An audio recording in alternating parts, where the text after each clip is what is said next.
So I'm not sure exactly how much, if any, I'm going to be speaking about theology. So I want to leave you with something if this happens to be the last video that I do on that subject. And that is, what is the best defense against heresy of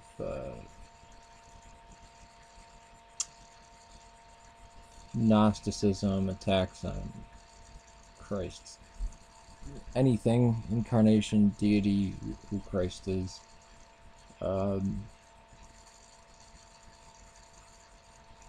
what salvation is, what it achieved, basically any heresy in the modern age.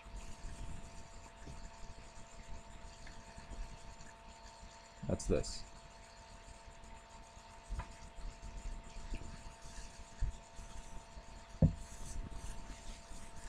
There's something extremely obvious in Luke that is, we tend not to see it in modern day. Usually, or in America, I don't know for other countries. And that's in Luke, the writer of Luke, the Mariology that was growing in the earliest times. And we see this not only in the Gospel of John, but in Luke and Matthew as well. And the Mariology was right there with Christology because it was linked, and it was the defense of Christology, it was defense of Christ, first and foremost. And Mary is the one that points to Christ continually. In Luke, we see the writer of Luke taking things like mirroring the whole story of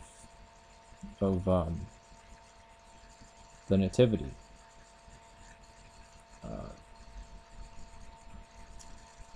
in the Annunciation,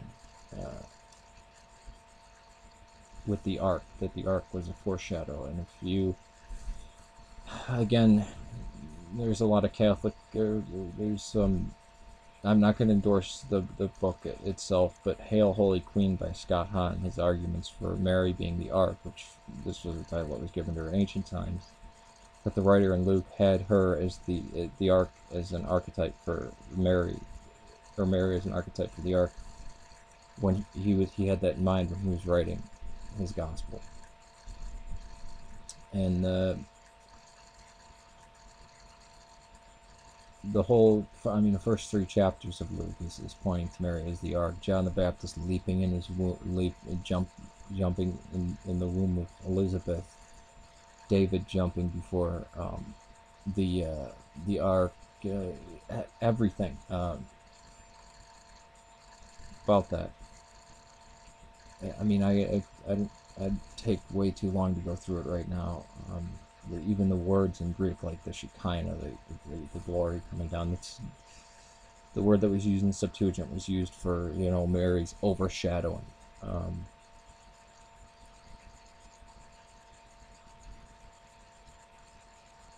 Why have all this Mariology very early on? Because of the heresy that the Christ didn't come in the flesh. And it's the Theotokos that is the best defense of that. And one of the only reasons why I see God as good, I look to the Holy Family and the ancestors of God, the ancestors of his flesh, because it's, the world is good. This is the strange thing. This is why these other religions that try, I mean, this is the one thing that makes Christianity so different, is that the other religions try to escape the flesh. We embrace it and look for redemption in the flesh. We don't see this some putrid, horrid thing to get away from, but that life is good. Childbearing is good. It's actually a blessed act. That the family is not just natural, there's something supernatural about that. I just celebrated my nephew's 13th birthday. I remember when he was born, and there is something extremely special about that. People say, well, that's natural. It's good, it should be. I hope it is to everybody. I hope when somebody meets a new member of their family that they're as happy as I was. I get to experience life with this new person who has the same genes in my body, who's descended from the same people, who is immediately my family and immediately love them. I can't imagine what it would be like for a new parent. But I think my sister was happy to have it. Still is. So, any of the heresies, even connecting to the Lord's Supper or even baptism, it's strange. We've got her. She's the greatest defense for us. A very fierce fighter. Very humble. If you read the Magnificat, the song that Theotokos sings to the Lord. When I was reading it, I pictured her as some socialist revolutionary. I will tear down, she's going to tear down the rich and exalt the humble, and it's like those very those warrior songs, but always gentle. And you can see the concern of mother in the Gospels. They don't try to coat over that. What are you doing? She thinks her son's crazy. She was there when the Lord told her, this is going to happen. This is my son and everything. But it's her son. That's her son.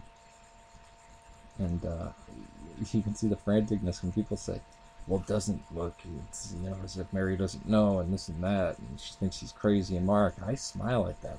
Those are my favorite parts.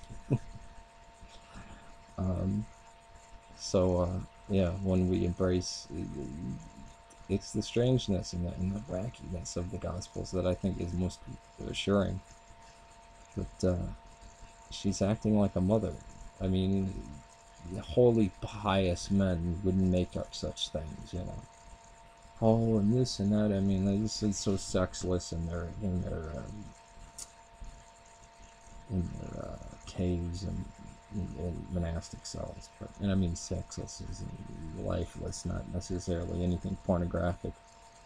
But you see how the Theotokos acts towards her son. It's exactly how a mother would act, and nobody can make that up. At least not from my eyes and not the scholar's eyes. It shows the deep concern. That's why in the reading of the 12 Gospels, we can almost feel her pain at the cross. She was with him when he died, when all the apostles were scared and ran off. Who was there? Theotokos and Mary Magdalene. And we're told the youngest of the apostles, children and women, this is who salvation comes to. First. They realize it first. It's not like the dreaded sayings gospel of Thomas, or so-called gospel, where he says you have to become a male for you to be saved. Screw that. That's no gospel at all. That's not good news. So it's the Theotokos. So don't worry. Look to the Theotokos. She points the way to Christ, and she does not mislead. Peace to you. We got safe Serbia, Syria, and Ireland.